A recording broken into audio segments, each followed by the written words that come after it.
Mine is bigger than yours. Well, your whole neck and face are different than mine.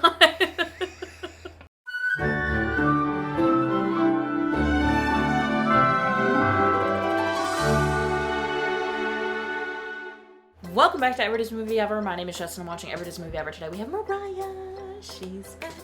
And we're going to talk about The Chronicles of Narnia, Prince Caspian. The Chronicles of Narnia, Prince Caspian is a 2008 theatrical release about the Pevensies returning to Narnia 1,300 years later to help a new king come to be. It is directed by Andrew Adamson, cinematography by Karl Walter Lindenlaub, editing by Josh Campbell and Sim Evan Jones, music by Harry Gregson Williams, and it's written by Andrew Adamson, Christopher Markus, and Stephen McFeely. The film is based off a book called Prince Caspian, released in 1951, C.S. Lewis.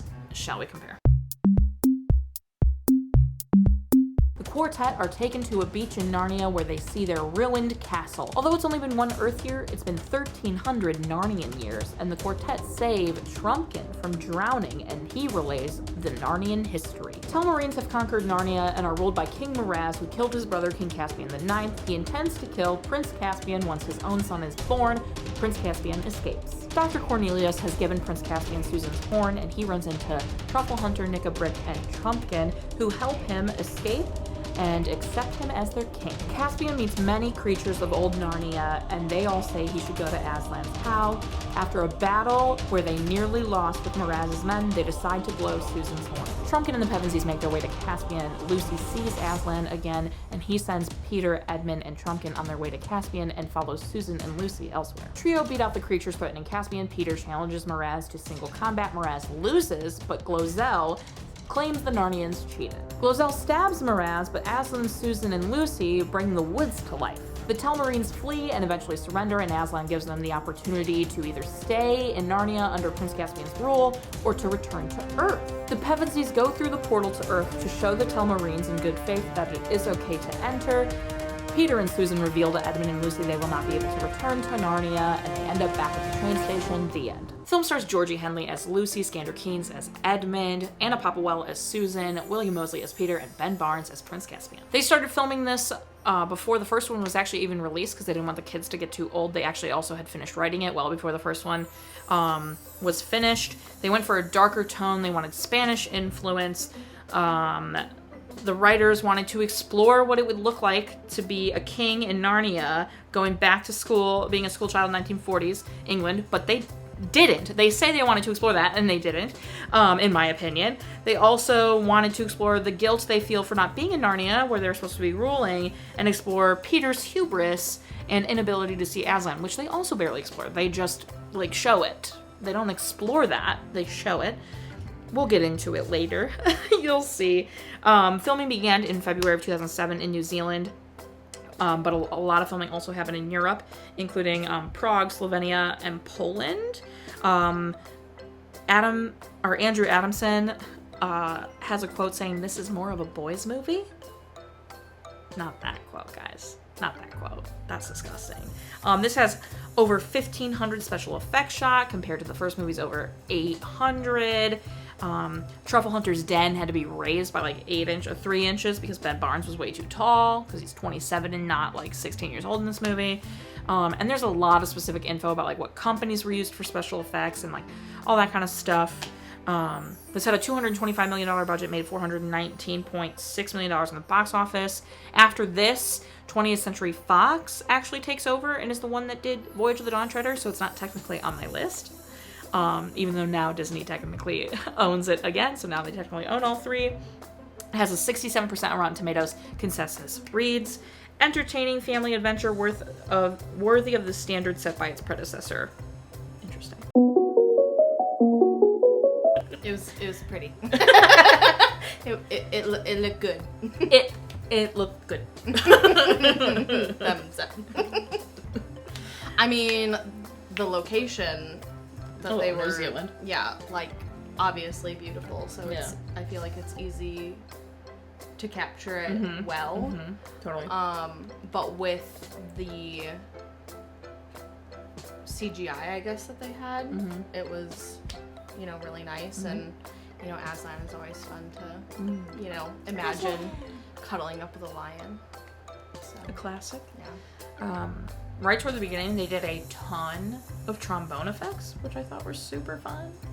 They were all mini. They weren't like as dramatic, but it was lots of like, and I liked it. I was excited to be. I was like, ooh, every time they used one.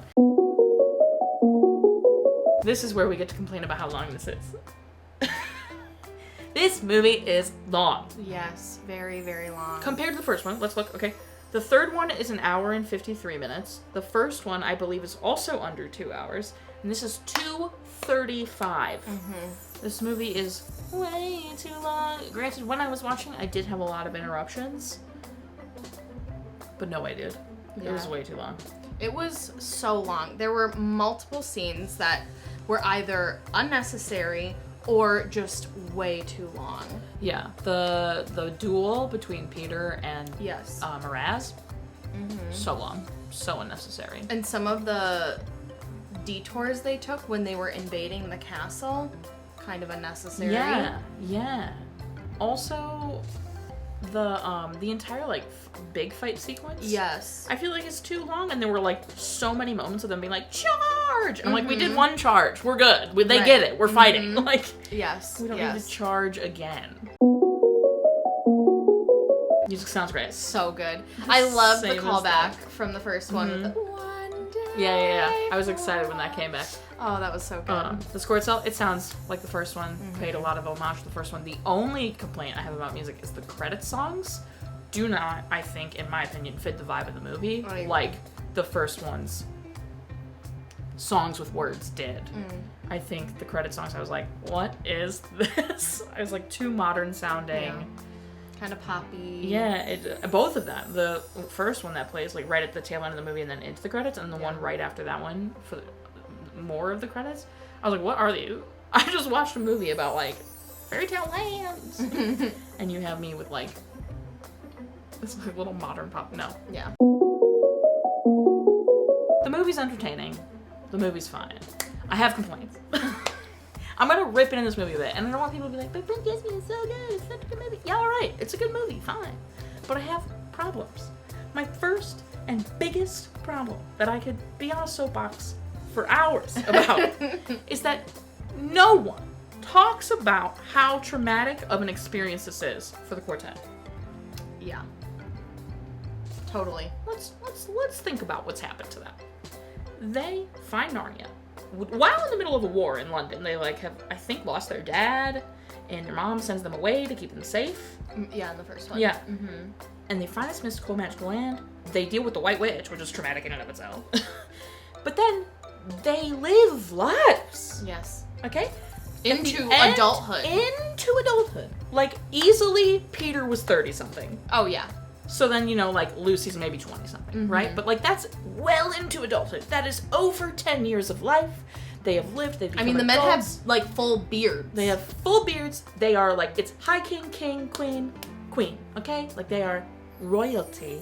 They've ruled over Narnia. They're just having a nice day hunting, and they end up back in 1940s England as children again with their full memories of Narnia. Yeah. So basically, they're adults in children's bodies now. So cut to Prince Caspian. Okay?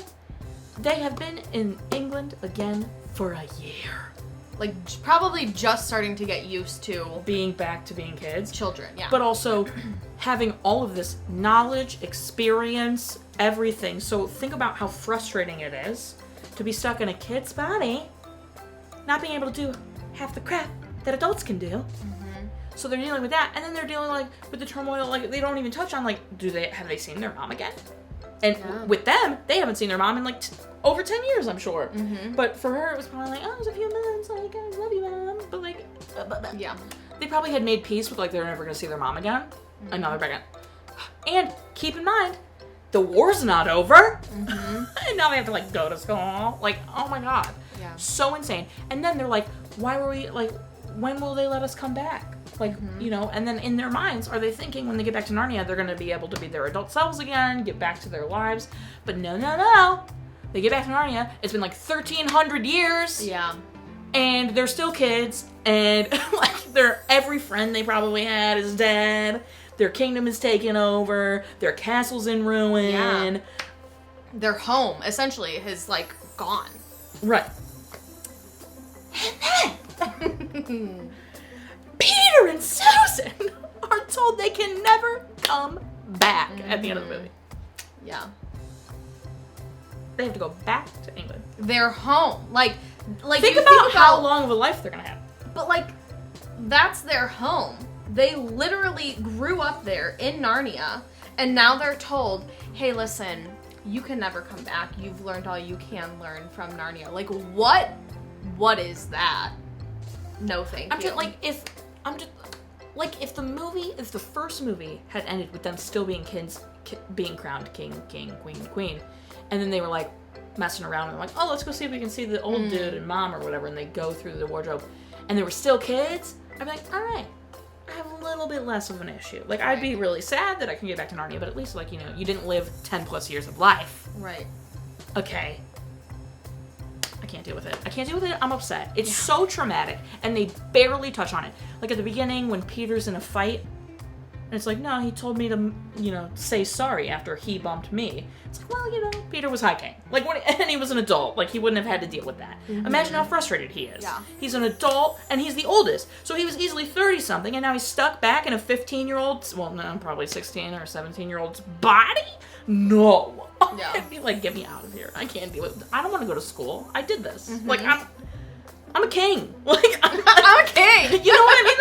Like, I'm sure he wasn't like hoity-toity king when he was a king, but like, I'm a king. I have countries to rule and protect. Yeah. Like, I have people that are depending on me. Yeah. And I'm not there. Right. You know what? I'm just. And like, when they get back, how devastating it is to see your home like that. Yeah. And all the people you knew and all this, like, not even just the characters that we knew from the first one, but also just in that 10 plus year span, the amount of people that they met at the castle. Yes. Every person that worked at the castle. Aslan's missing. Right. Like, everyone's gone. And then to find out all Narnians are hiding. Mm-hmm. Because it's been taken over by dumb minds. It's like, what the? And it's like all because that they were gone or whatever. Right. And they disappeared and abandoned them. Which is not what happened.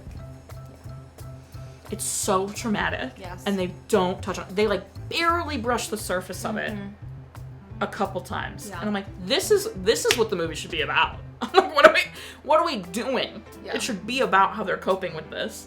And then, right turn into Caspian and Susan. I can't deal with Caspian and Susan. Yeah, that was kind of out of left field.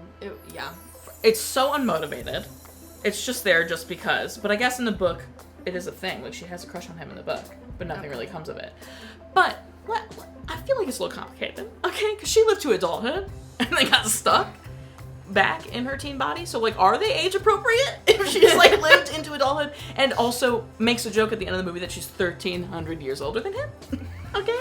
I can't, like, it's gross. And they share, like, 3, like, looks that are a little bit longer. Like, literally the first one that happened, I went, oh, no. I was like, not a Caspian Susan thing. And then they don't do it. Yeah. Like, it's not a thing. Yeah. Except a couple looks and then him, like, saving her. Right. The chemistry is just not there, for one. And then the story doesn't build it. Right. They literally exchange a few looks and then she kisses him on the lips. Yeah. And it's like, it never would have worked because I'm 1,300 years older than you. And he's like, what? What are you talking about? Like, no, Prince Caspian, what are you talking about? And then he's there now gonna, like, take over as ruler. Yeah, he's gonna be king. This is what you're gonna laugh at me about? You know, the moment when someone says Your Majesty and they both answer? Prince Caspian's a prince still. He shouldn't have answered to Your Majesty. That shouldn't have been confusing to him. Because it's highness. What I did love was Edmund getting to stab the White Witch through the ice. Oh my gosh, it was like a redemption moment. Redemption moment for Edmund. Yes, it was so good. I feel like Edmund's great in this movie. Like, they really went, you know how he's kind of a brat in the first movie? We're gonna make him hilarious and amazing in the second movie. Totally. The whole, like, King Edmund. Yes, oh my gosh. And then Peter's the High King, but King Edmund. And you're like, amazing. And Lucy, she just is, like, such a believer's heart, and I love that. I know. Oh my gosh. And how she's like, no, guys, excellent. Then the other moment that I really was frustrated with was the rat at the end, having that entire scene with Aslan, it yeah, felt going so back like... again, another scene just totally unnecessary. Right, it felt very much like he was about to do this beautiful big thing with, like, he says, you know, rise kings and queens of Narnia, and Caspian doesn't rise, and he's like, all of you. Like, gorgeous! Yes, Such a moving moment. Yes. Like, I was touched by that moment. I was like, okay, I'm on Team Caspian. I was like, you know, okay.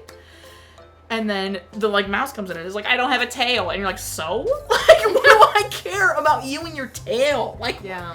And, like, he gets this, like, Peter Dinklage's character gets less time with Aslan than this freaking rat. The story's very complicated. You have no idea what's going on, I feel Yes, yes. Like, that was one of the things that, at the end of the movie, I was like, yeah, okay. Like, what was the point of everything? Like, this was just kind of confusing.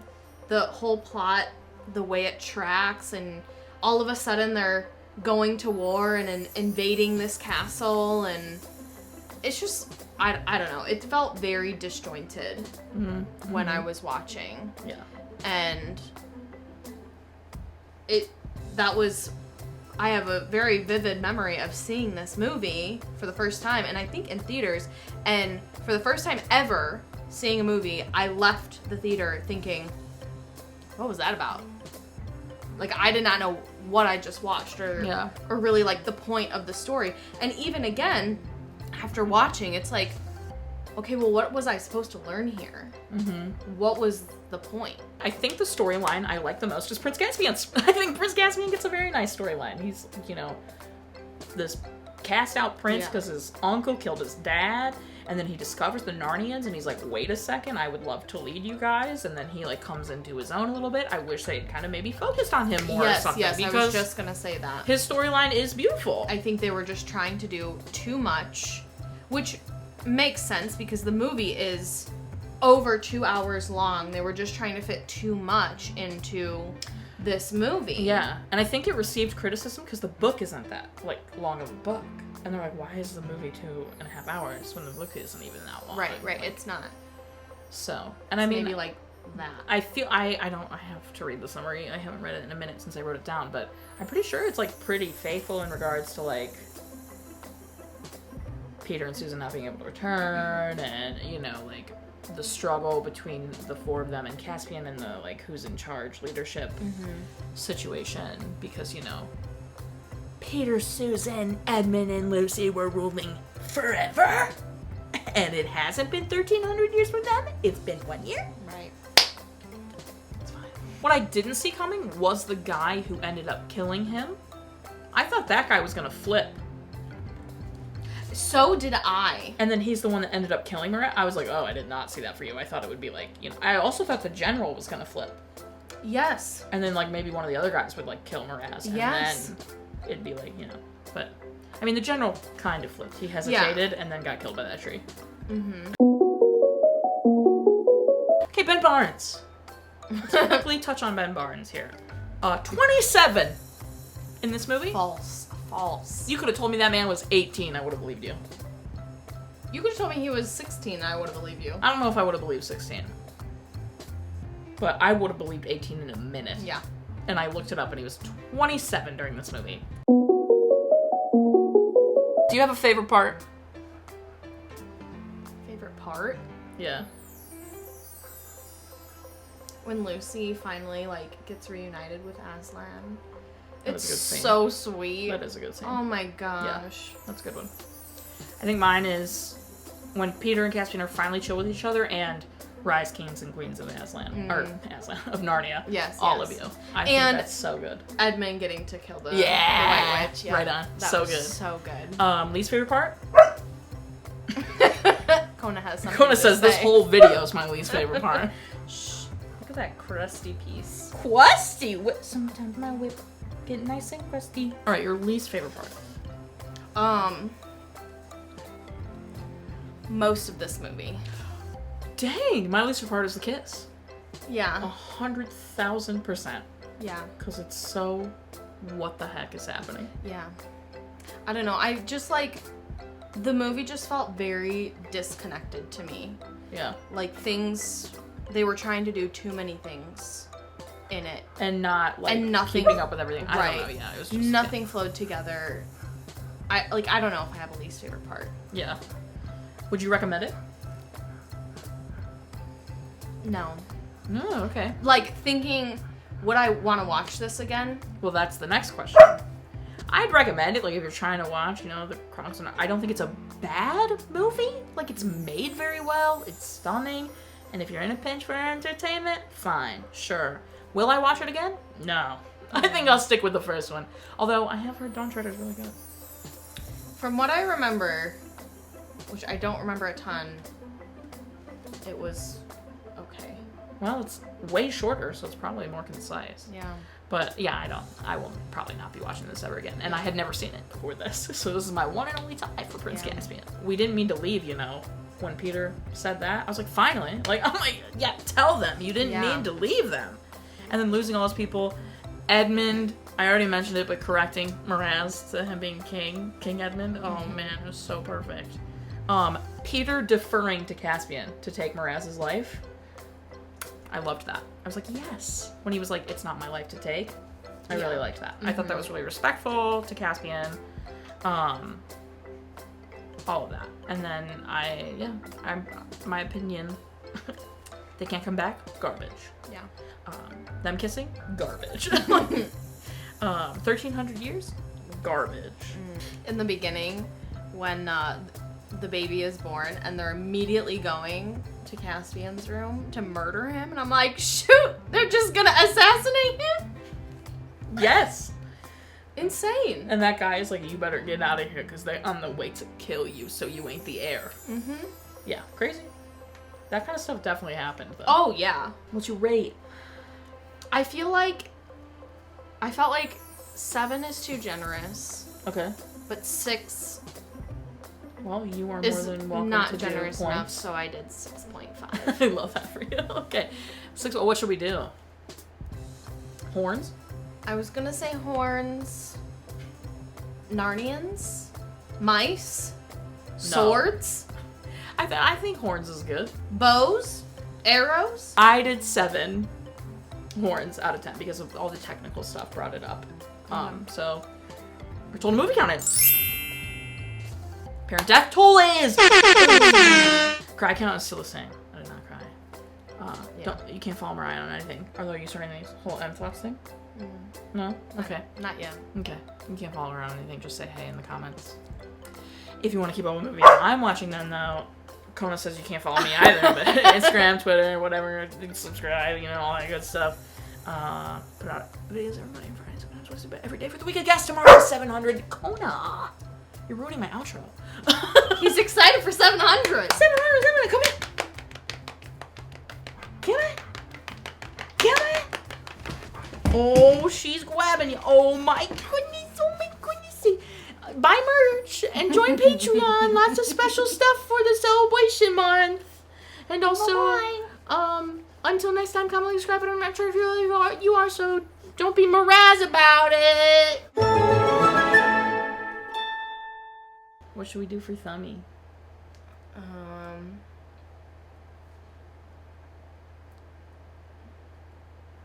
I don't know.